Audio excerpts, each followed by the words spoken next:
Salam Indonesia, selamat sore pemirsa Jogja TV dimanapun Anda berada. Senang sekali hari ini saya Indah Ardina kembali bisa menyapa Anda dalam Jogja Tanggap COVID-19. Ini persembahan dari Biro Umum Hukum Humas dan Seda Daerah Istimewa Yogyakarta dan Protokol Seda Daerah Istimewa Yogyakarta. Dengan kami, begitu. Yang pertama adalah Bapak Dr. Andes Novian Rahmat MSI, Kasatpol PP Daerah Istimewa Yogyakarta. Pak Novian, selamat sore. Selamat sore Mbak Indah, selamat sore para pemirsa Jogja TV dimanapun berada. Ya, sehat Bapak? Alhamdulillah. Oke, baik. Ini ngobrol dulu tadi sebelum acara Pak, jadi berasa bagaimana Jogja dan sebagainya. Saya cukup lama tidak bertemu dengan Bapak, gitu. Tapi bagaimana kesibukan Bapak terpantau ya Pak ya? Bagaimana teman-teman yang ada di Malioboro dan sebagainya, kemarin sempat ada euforia dan sebagainya lah.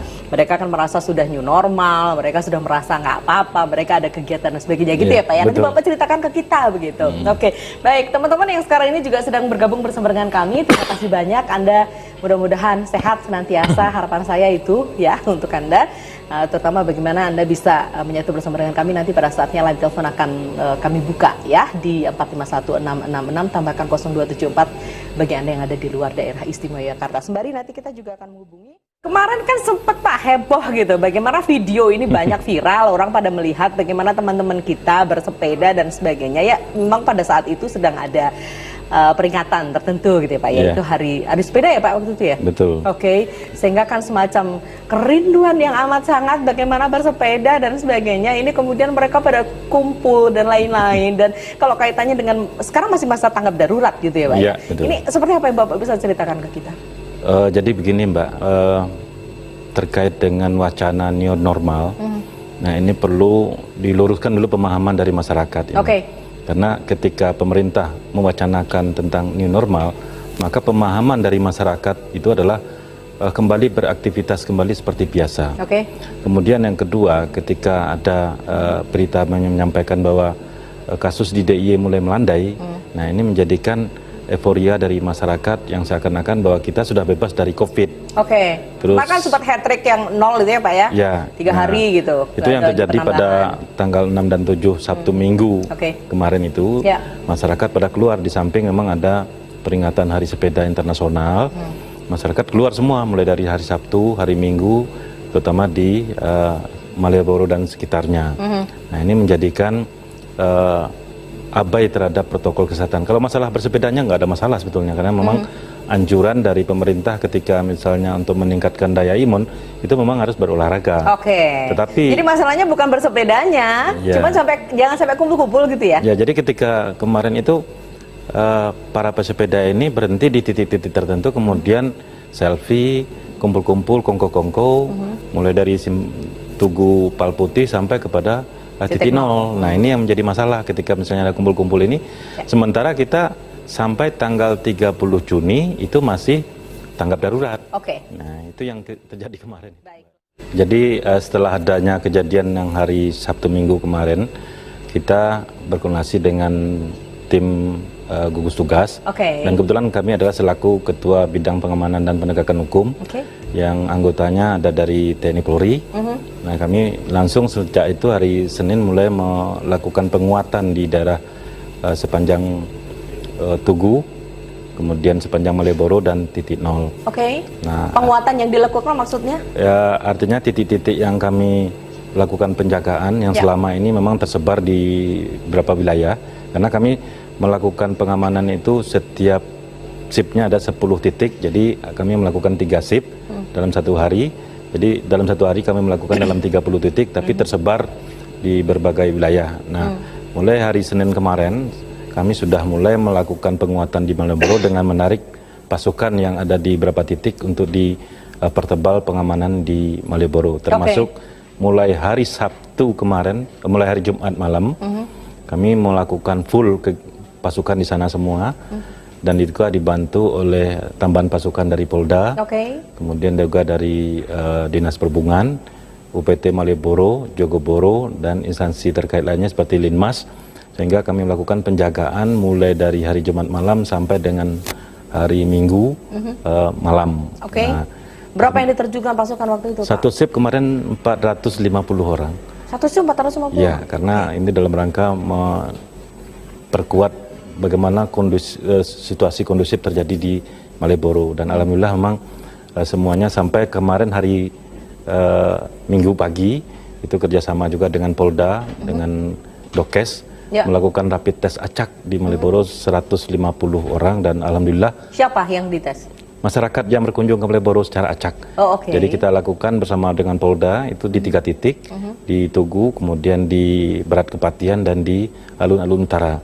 Jadi mereka dihimbau untuk ikut rapid test atau betul, mereka ingin sendiri? Dihimbau untuk melakukan rapid test secara acak. Hasilnya? Hasilnya dari 153, alhamdulillah negatif semua. 153 ini siapa? Pengunjung, pedagang? Pengunjung, ya. Pengunjung ya? Ya. Baik. Jadi alhamdulillah semua negatif. Amin. Yang tidak ada satupun yang positif dengan ini. Dan kami ucapkan terima kasih juga kerjasama dengan Polda, dengan TNI, dengan Linmas dan Satpol Kota juga sudah menurunkan pasukannya di sana. Sampai hari ini pun kami juga masih mempertebal untuk membantu UPT Malioboro yang itu merupakan tanggung jawab penuh dari UPT nanti. Itu satu shift yang 450 itu tetap memenuhi aspek physical distancing dan sebagainya? Oh iya, karena itu disebar mulai dari Tugu Palputih sampai ke Alun-Alun Utara. Apa yang dilakukan teman-teman? Pertama, untuk menegakkan protokol kesehatan. Setiap pengunjung yang akan masuk ke wilayah Malioboro itu wajib pakai masker. Kemudian, jadi kalau nggak pakai masker diapain, Pak? Disuruh putar balik. Jadi kemarin kita memang sudah sepakat. Pertama, kalau dia mau beli masker dulu kita persilakan, kemudian boleh masuk.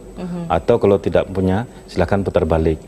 Kemudian juga menjaga physical distancing. Jadi di sepanjang Malioboro, di sisi barat dan sisi timur itu sudah disiapkan adanya bangku-bangku untuk masyarakat untuk menikmati Malioboro. Nah, selama ini memang satu bangku itu bisa ditempati oleh lebih daripada 2 orang. Nah, mulai hari Kamis kemarin juga sudah dilakukan penegakan di sana. Satu kursi itu hanya boleh 1 orang yang menduduki. Nah, kita menyusuri mulai dari Simpang Ina Garuda sampai ke titik 0 itu hanya boleh ditempati oleh 1 orang. Nah, kemudian para pesepeda yang melintas di Malioboro tidak diperkenankan untuk berhenti. Nah, lewat aja deh gitu ya. Ya, silakan lewat. Gitu. Jadi tidak boleh berhenti karena nanti kalau berhenti itu memancing terjadinya kerumunan lagi. Baik. Berhenti 1, yang lain ikutan berhenti gitu ya. Kemudian protokol yang juga diterapkan di sepanjang Malioboro adalah setiap pengunjung pertama yang pejalan kaki di sisi timur Ina Garuda itu dan sisi barat juga sudah disiapkan barcode. Jadi setiap pengunjung nanti akan pakai barcode, scan barcode-nya, termasuk yang dengan HP masing-masing. Dengan mengisi data, itu disiapkan oleh pemerintah kota. Nah, setiap pengunjung nanti akan terdata siapa yang berkunjung ke Malioboro tanggal sekian, jam sekiannya. Bagaimana yang nggak bawa HP? Ya, terpaksa tidak kita izinkan masuk ke Malioboro, kita suruh keluar gitu. Sampai sini dulu ya, Pak Noviar, tahan dulu deh. Nanti kita akan ngobrol OPP, Pak Noviar. Jadi gini Mbak Indah, jadi kami dari bidang pengamanan dan penegakan hukum ini merupakan gabungan dari TNI Polri. Itu terdiri dari Korem dan POM, kemudian dari Pomal, kemudian dari Samapta, dari Brimob, ditambah dengan Pamofit, Polda DIY dan Satpol PP serta Linmas.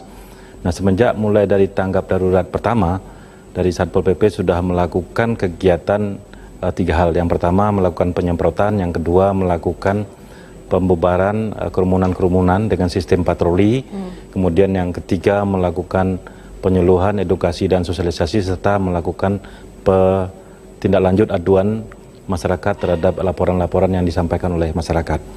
Nah, dalam rangka melakukan pembubaran kerumunan dari tahap awal tanggap darurat itu sudah dilakukan pembubaran sebanyak 2.732 kerumunan. Ini lebih banyak dibandingkan yang tadi ya. Artinya kalau di jumlah sekian itu ya yang mulai dari dibubarkan. Tanggal 30 Mei sampai dengan nanti tanggal 30 Juni pola tindak kita rubah. Jadi langsung tidak lagi patroli tapi stay di titik-titik yang dianggap rawan kerumunan. Jadi satu hari itu ada 30 yang kita lakukan penjagaan bersama-sama dengan TNI Polri. 30 apa? 30 titik. Nah, sehingga jumlahnya sekarang dari tanggal 30 sampai hari ini sudah 510 yang kita bubarkan kerumunan. Di samping juga kita melakukan menghimbau masyarakat untuk memakai masker dan kita juga sudah melakukan pencanangan wajib pakai masker di DIY dengan membagikan 45.000 masker. Di samping hal tersebut, setiap hari kami juga melakukan pembagian masker. Ketika kita menghimbau masyarakat untuk membagi masker, nah kita langsung bagikan masker ke masyarakat. Di samping juga melakukan menyebar konten-konten dalam bentuk poster, dalam bentuk selebaran. Yang pertama sekali itu dalam himbauan untuk tidak mudik, untuk tetap di rumah. Nah, kalau sekarang kita mengimbau untuk pakai masker. Nah, itu yang kita tempel di setiap sudut kota, kita tempelkan konten-konten itu supaya masyarakat ini bagian dari edukasi ya. Betul. Baiklah. Ya, kalau kita bicara akan segera new normal, artinya sampai dengan 30 Juni, insya Allah besok tanggal 1 Juli begitu sudah new normal DIY. Yang dipersiapkan apa, Pak? Jadi sekarang Pemda DIY dengan gugus tugasnya sedang menyusun SOP. Jadi ada 2 model SOP yang sedang disusun. Pertama yang internal, yang kedua eksternal. Internal ini akan berlaku untuk lingkungan pemerintah, baik itu instansi vertikal maupun instansi di lingkungan pemerintah daerah DIY dan kabupaten kota. Terhadap SOP yang dilakukan mulai daripada penataan kantor, kemudian bagaimana masuk kerja, termasuk misalnya penataan ruangan, jarak antar satu orang dengan orang yang lain selama bekerja, cuci tangan, pakai masker, jaga jarak, itu kan jadi hal yang ditekankan. Kemudian yang kedua SOP eksternal. Nah, ini yang berkaitan dengan pelayanan kepada masyarakat. Ada 32 sektor nanti yang sedang disusun. Hari ini juga masih dalam proses pembahasan. Misalnya di sektor pariwisata, itu SOP-nya seperti apa di setiap destinasi wisata, di sektor UMKM, di sektor perdagangan, dan sektor industri, dan lain-lainnya. Nah, itu semuanya sekarang lagi menyusun semua. Nah, nanti giliran untuk melakukan penegakan terhadap seluruh SOP nanti merupakan tugas kami dari Satpol PP bersama TNI Polri. Nanti kita tegakkan dulu. Jadi SOP-nya memang ongoing ya. Memang harus dibedakan antara SOP dengan protokol kesehatan gitu ya. Kalau protokol kesehatan kan kita sudah tahu ya, yang pakai masker, cuci tangan. Kalau protokol kesehatan 3 rukun itu. 3 rukun ya. 3 rukun, pakai masker, jaga jarak, cuci tangan. Cuci tangan itu protokol ya. Tapi kalau SOP sesuai dengan kondisi masing-masing. Beroperasi di jalan sudah seperti Pak Noviar. Ya, jadi pertama kami fokusnya adalah di COVID. Jadi COVID ini awalnya memang ketika pertama tanggap darurat ditetapkan banyak masyarakat yang khawatir, sehingga protokol-protokol kesehatan itu sering itu betul-betul ditegakkan. Artinya masyarakat sampai juga di tingkat RT, RW sampai menutup jalan yang kadang-kadang kebablasan juga sebetulnya. Di lockdown sendiri gitu, Pak. Itu karena kekhawatiran juga dari masyarakat. Tapi akhir-akhir ini sudah mulai agak longgar. Artinya kan masyarakat juga kadang-kadang kami juga memahami jenuh, sudah 3 bulan di rumah, 3 bulan tidak beraktivitas, masalah ekonomi juga menjadi pertimbangan. Sehingga ini menjadi pertimbangan yang ditetapkan oleh Pak Gubernur, kenapa tidak memperlakukan PSBB. Masalah ekonomi juga menjadi pertimbangan sangat kuat. Termasuk pemerintah daerah tidak pernah menutup tempat usaha. Aktivitas masyarakat tidak pernah ditutup. Hanya saja kadang-kadang masyarakat menyadari sendiri ketika dia membuka tempat usaha, mungkin break even point-nya tidak akan kembali ketika misalnya tidak ada pengunjung, tidak ada pembeli, sehingga dia menutup diri sendiri. Jadi mereka tutup atas keinginan sendiri ya? Betul, karena sampai hari ini Pak Gubernur tidak pernah menutup tempat usaha apapun, baik pun tempat-tempat pariwisata tidak pernah ditutup. Hanya saja mereka nutup diri sendiri, karena tidak ada pembeli dan sebagainya. Operasionalnya tidak kembali. Kemudian nanti pada saatnya new normal diberlakukan, ini Pak Gubernur sekarang kan sedang menyusun, artinya kita semuanya sedang mempersiapkan peraturan gubernur, dan peraturan gubernur ini isinya makro. Nah, nanti akan ditindaklanjuti dalam waktu dekat oleh pemerintah kabupaten kota, karena ada amanat pemerintah kabupaten kota untuk segera menindaklanjuti SOP ini dalam bentuk aturan yang lebih detail, termasuk masing-masing OPD atau perangkat daerah. Nah, nanti akan diberlakukan secara bertahap. Jadi nanti apakah 1 Juli itu akan new normal? Tidak serta-merta, karena akan diberlakukan secara bertahap. Dilihat dulu kesiapan masyarakat dalam rangka penegakan protokol kesehatan. Misalnya, apakah tempat usaha di DIY ini sudah menyiapkan semua tempat cuci tangan? Apakah tempat usaha sudah menerapkan physical distancing? Apakah sebuah pabrik sudah menerapkan kerja yang sifatnya shift? Nah, sip-sipan. Nah ini kan perlu ada kesiapan-kesiapan. Oke, jadi ada tahap berikutnya sebelum itu masuk ke new normal. Tidak serta-merta tanggal 1 Juli harus masuk di new normal. Ada tahapan-tahapan nanti yang harus dilewati. Lantas itu masa apa namanya, Pak, nanti? Transisi. Oke, Ya, baik. masa transisi. Jadi masa transisi terlebih dahulu ya. Ya. Tidak serta-merta dari tanggap darurat kemudian masuk ke new normal. Ya, karena tidak mungkin, karena sampai saat ini juga belum hasil penilaian kami di lapangan evaluasi ya. Belum semua tempat usaha atau masyarakat itu yang menyiapkan. Itulah yang selalu kami edukasi. Siapkan tempat cuci tangan.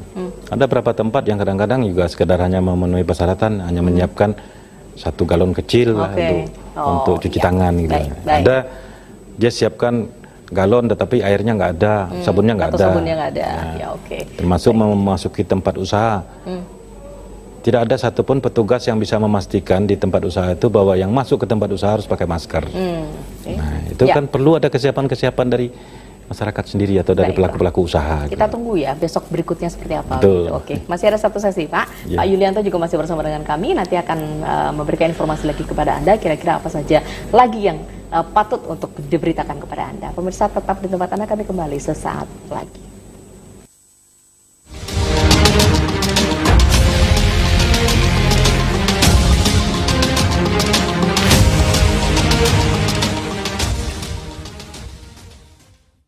Beroperasi di jalan sudah seperti Pak Noviar. Ya, jadi pertama kami fokusnya adalah di COVID. Jadi COVID ini awalnya memang ketika pertama tanggap darurat ditetapkan banyak masyarakat yang khawatir sehingga protokol-protokol kesehatan itu sering itu betul-betul ditegakkan. Artinya masyarakat sampai juga di tingkat RT RW sampai menutup jalan yang kadang-kadang kebablasan juga sebetulnya. Di lockdown sendiri gitu, Pak. Itu karena kekhawatiran juga dari masyarakat. Tapi akhir-akhir ini sudah mulai agak longgar. Artinya kan masyarakat juga kadang-kadang kami juga memahami jenuh, sudah 3 bulan di rumah, 3 bulan tidak beraktivitas, masalah ekonomi juga menjadi pertimbangan. Sehingga ini menjadi pertimbangan yang ditetapkan oleh Pak Gubernur, kenapa tidak memperlakukan PSBB. Masalah ekonomi juga menjadi pertimbangan sangat kuat. Termasuk pemerintah daerah tidak pernah menutup tempat usaha. Aktivitas masyarakat tidak pernah ditutup. Hanya saja kadang-kadang masyarakat menyadari sendiri ketika dia membuka tempat usaha, mungkin break even point-nya tidak akan kembali ketika misalnya tidak ada pengunjung, tidak ada pembeli, sehingga dia menutup diri sendiri. Jadi mereka tutup atas keinginan sendiri ya? Betul, karena sampai hari ini Pak Gubernur tidak pernah menutup tempat usaha apapun, baik pun tempat-tempat pariwisata tidak pernah ditutup. Hanya saja mereka nutup diri sendiri, karena gak ada pembeli dan sebagainya. Operasionalnya tidak kembali. Nah, kemudian nanti pada saatnya new normal diberlakukan, ini Pak Gubernur sekarang kan sedang menyusun, artinya kita semuanya sedang mempersiapkan peraturan gubernur, dan peraturan gubernur ini isinya makro. Nah, nanti akan ditindaklanjuti dalam waktu dekat oleh pemerintah kabupaten kota, karena ada amanat pemerintah kabupaten kota untuk segera menindaklanjuti SOP ini dalam bentuk aturan yang lebih detail, termasuk masing-masing OPD atau perangkat daerah. Nah, nanti akan diberlakukan secara bertahap. Jadi nanti apakah 1 Juli itu akan new normal? Tidak serta-merta, karena akan diberlakukan secara bertahap. Dilihat dulu kesiapan masyarakat dalam rangka penegakan protokol kesehatan. Misalnya, apakah tempat usaha di DIY ini sudah menyiapkan semua tempat cuci tangan? Apakah tempat usaha sudah menerapkan physical distancing? Apakah sebuah pabrik sudah menerapkan kerja yang sifatnya shift? Nah, shift-shiftan. Nah, ini kan perlu ada kesiapan-kesiapan. Jadi ada tahap berikutnya sebelum itu masuk ke new normal. Tidak serta-merta tanggal 1 Juli harus masuk di new normal. Ada tahapan-tahapan nanti yang harus dilewati. Lantas itu masa apa namanya, Pak, nanti? Transisi. Baik. Transisi. Jadi masa transisi terlebih dahulu ya. Tidak serta-merta dari tanggap darurat kemudian masuk ke new normal. Ya, karena tidak mungkin, karena sampai saat ini juga belum hasil penilaian kami di lapangan evaluasi ya. Belum semua tempat usaha atau masyarakat itu yang menyiapkan. Itulah yang selalu kami edukasi. Siapkan tempat cuci tangan. Ada beberapa tempat yang kadang-kadang juga sekedar hanya memenuhi persyaratan, hanya menyiapkan 1 galon kecil lah untuk cuci tangan gitu. Ada dia siapkan galon tetapi airnya nggak ada, sabunnya nggak ada. Nah, termasuk memasuki tempat usaha. tidak ada satupun petugas yang bisa memastikan di tempat usaha itu bahwa yang masuk ke tempat usaha harus pakai masker. Nah, itu kan perlu ada kesiapan-kesiapan dari masyarakat sendiri atau dari pelaku-pelaku usaha. Kita tunggu ya besok berikutnya seperti apa. Betul. Gitu. Oke, masih ada satu sesi Pak. Pak Yulianto juga masih bersama dengan kami. Nanti akan memberikan informasi lagi kepada Anda. Kira-kira apa saja lagi yang patut untuk diberitakan kepada Anda. Pemirsa tetap di tempat Anda. Kami kembali sesaat lagi.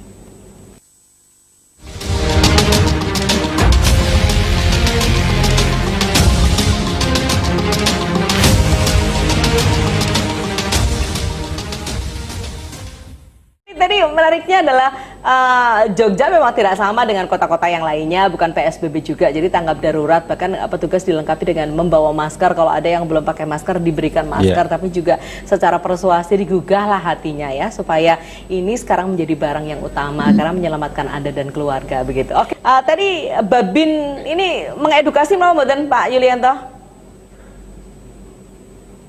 Iya, tentu Babin Kamtibmas ini polisi super itu istilahnya. Karena semuanya harus bisa ya. Harus bisa harus, gitu.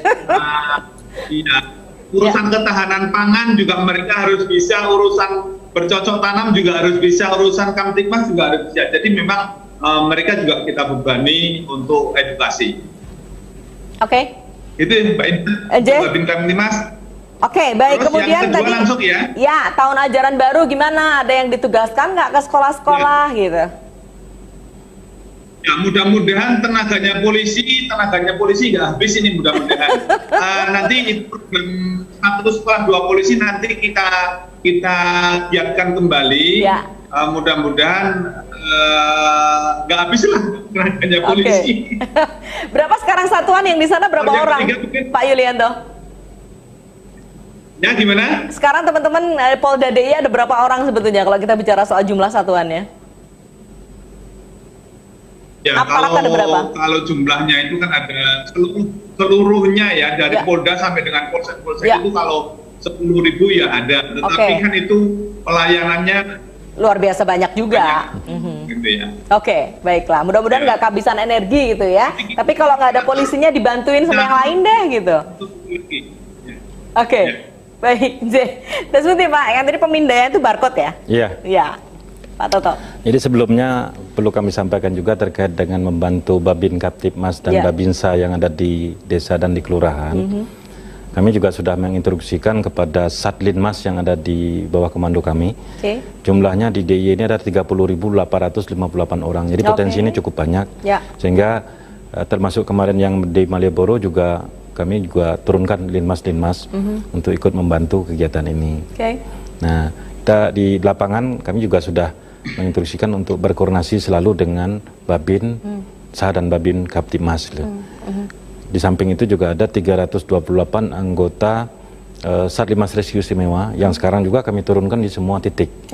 Yang juga bergabung dengan Pamgakum, TNI Polri dan Satpol PP. Kemudian terkait yang kedua untuk pendidikan ya, kalau isu tanggal 13 Juli akan dilakukan tahun ajaran baru benar, tetapi untuk apakah nanti sekolahnya di ruangan atau di online, belum tahu ya. Karena kalau kemarin instruksi terakhir dari Kementerian Pendidikan, anak-anak itu akan baru masuk sekolah nanti sekitar bulan Januari, jadi masih lama. Jadi mulai dari penerimaan siswa baru sampai dengan Desember besok itu masih belajarnya adalah dengan daring atau online gitu. Nanti masuknya nanti baru di bulan Januari kalau nggak salah. Tapi kalau misalnya itu akan diberlakukan cepat, SOP-nya sedang kita siapkan oleh Dinas Pendidikan. Pertama adalah di samping pakai masker, cuci tangan dan jaga jarak ya, itu akan diberlakukan dalam 2 shift. Yaitu, jadi sekolah hanya 3,5 jam. Ya, sekolah hanya 3,5 jam, shift 1 3,5 jam tanpa ada jam istirahat, kemudian 3,5 jam tanpa ada jam istirahat. Dan jadi kelasnya nggak uyel-uyelan gitu deh? Ya, tidak ada tempat bermain, jadi tempat bermainnya ada di sekolah nanti ditutup. Jadi pulang sekolah pun harus mandi lagi. Nah ini yang diterapkan nanti rencananya. Ini SOP-nya sedang disusun. Kemudian yang ketiga, apakah barcode itu efektif? Ya. Sementara ini, jadi ketika mulai kita berlakukan bersama Pemkot, Pemerintah Kota Jogja hari Kamis, jadi setiap pengunjung baik pejalan kaki, ini yang ditamakan adalah yang pejalan kaki karena yang untuk kendaraan bermotor dan pesepeda itu lewat. Jadi tidak diizinkan berhenti. Itu di barcode untuk mendata siapa yang masuk ke Malioboro pada jam dan tanggal itu. Gunanya adalah ketika misalnya ditemukan ada positif di Malioboro, maka mudah men-tracking. Seperti halnya ketika terjadi di Indogosir. Nah, bagi masyarakat yang berbelanja tanggal sekian menunjukkan struk. Nah, kalau untuk di Malioboro, mungkin nanti akan menunjukkan barcode-nya. Bahwa ini si A, si B, si C-nya sudah bisa dihubungi, nanti di tracking. Nah, kemarin memang 2 hari Sabtu dan Minggu sudah sangat jauh berbeda kondisinya dengan Sabtu dan Minggu kemarin. Ya, masyarakat artinya efektif. Sementara ini cukup kami efektif. Lihat efektif karena 2 hari kita melakukan kegiatan ini tidak terjadi penumpukan massa, tidak ada lagi yang kumpul-kumpul, yang masyarakat masuk Malioboro wajib pakai masker, sehingga semuanya sudah 100% pakai masker. Nah, artinya berbeda dengan kondisi minggu kemarin. Baik. Berbagai usaha memang dilakukan, Pak Noviar. Sehat selalu mudah-mudahan, karena Bapak dan teman-teman ini menjadi sesuatu yang luar biasa untuk bisa menjaga masyarakat yang ada di Yogyakarta. Ya, Pak Yulianto, apa yang ingin Bapak pesankan di akhir acara? Saya kira kita ikuti himbauan pemerintah, masyarakat, kita semua mengikuti himbauan pemerintah, apa yang dianjurkan, apa yang disarankan. Itu adalah untuk kesehatan kita semua, supaya kita bersama-sama bisa melalui COVID-19 ini dengan sukses, bisa tidak ada masalah, tidak ada korban berjatuhan kembali. Terima kasih, Mbak Indah. Baik, terima kasih banyak Bapak sudah meluangkan waktu untuk bicara bersama dengan saya kali ini di Jogja TV. Salam untuk teman-teman di Polda DIY. Mudah-mudahan semuanya sehat, bisa melayani masyarakat. Ya Pak? Baik, terima kasih. Salam sehat Pak Yulianto. Pak Noviar, terima kasih banyak sudah bersama dengan kami. Ya, makasih banyak. Energinya memang selalu harus luar biasa ya Pak ya. Dicas terus Pak, karena untuk masyarakat Yogyakarta lebih-lebih besok kita mau new normal dan lain-lain. Tapi percaya pada keajaiban kebaikan, pasti demikian. Mudah-mudahan. Selamat bertugas Pak. Ya, makasih Mbak. Ya, baik. Pemirsa bersama kami untuk menyaksikan acara kali ini, Jogja Tanggap COVID-19. Mudah-mudahan saja akan selalu bermanfaat bagi Anda. Dan ini merupakan persembahan dari Biro Umum Humas dan Protokol Setda Daerah Istimewa Yogyakarta. Jangan menunda untuk selalu berbuat baik, artinya bagaimana protokol kesehatan tadi bisa benar-benar Anda lakukan, dan besok ada SOP-SOP juga yang harus Anda patuhi. Mudah-mudahan kita sama-sama bisa terhindar ya dari yang namanya COVID-19 dan penyakit-penyakit lainnya. Salam sehat untuk Anda dan keluarga. Saya Indah Adina bersama kru mohon diri, selamat sore, sampai jumpa. Salam Indonesia. Terima kasih Bang.